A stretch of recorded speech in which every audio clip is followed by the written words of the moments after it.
میرے نہایت ہی پیارے بھائی علی امین خان گنڈاپور صاحب پختونخوا ملی عوامی پارٹی کے سربراہ اور ہماری تحریک کے سربراہ محمود خان اجگزئی صاحب،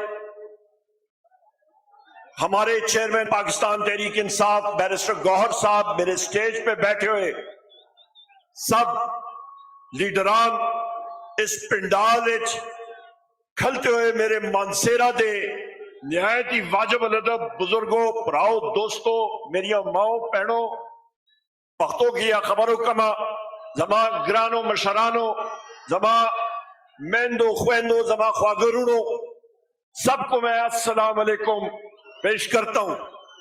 آپ کو مبارکباد پیش کرتا ہوں اس تاریخی جلسے کی، اور آپ کو دعوت دیتا ہوں بحیثیت لیڈر آف دی اپوزیشن کے کل 6 بجے آپ نے ترنول موڑ اسلام آباد شرکت ضرور کرنی ہے وزیر اعظم عمران خان صاحب کے لیے۔ بزرگوں، دوستوں، صرف 1 منٹ لوں گا کیونکہ ٹائم بہت کم ہے۔ اس دھرتی کی سرزمین کا ایک شخص ہے اظہر مشوانی، اس کے 2 بھائی انفورسڈ ڈسپیئرڈ پرسنز ہیں۔ ڈاکٹر گل صاحب کا بھائی غائب کیا ہوا ہے، اور ابھی تھوڑی دیر پہلے ہمارے سینٹرل میڈیا ڈپارٹمنٹ کا ساتھی رضوان احمد کو خلائی مخلوق انٹیلیجنس ایجنسیوں والوں نے اٹھایا ہے۔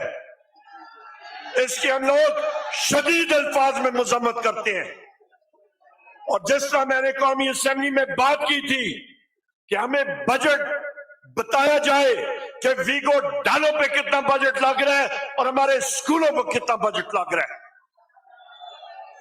بزرگوں، دوستوں، میں آخر میں صرف ایک بات کروں گا۔ وزیر اعظم عمران خان صاحب اس ملک کو ترقی کے عروج پہ لے کے جا رہے تھے، پر کئی سازشوں کو وہ چیز نہیں پسند آئی۔ آج مہنگائی دیکھ لیں، اس کے بارے میں وزیر اعلیٰ صاحب آپ کو بتائیں گے، پر آخری بار 450 ارب روپے کی گندم امپورٹ کی گئی، موسم نقوی نے کی، جو آج وزیر داخلہ ہے، اور وہی گندم کسانوں سے پنجاب میں نہیں لی گئی پر باہر ایکسپورٹ کر رہے ہیں اور کمیشن کھا رہے ہیں۔ بجلی کا حال دیکھ لیں، گزشتہ کل بجلی مہنگی کی گئی، آج پھر مہنگی ہو رہی ہے۔ بجلی ہے بھی نہیں، لوڈ شیڈنگ بے تاشا ہو گئی ہے۔ ہمارے دور میں لوڈ شیڈنگ ہم نے ختم کر دی تھی۔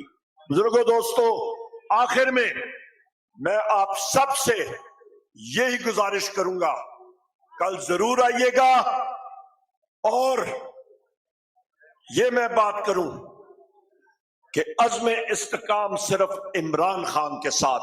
بہت بہت شکریہ پاکستان، بہت شکریہ۔ السلام علیکم۔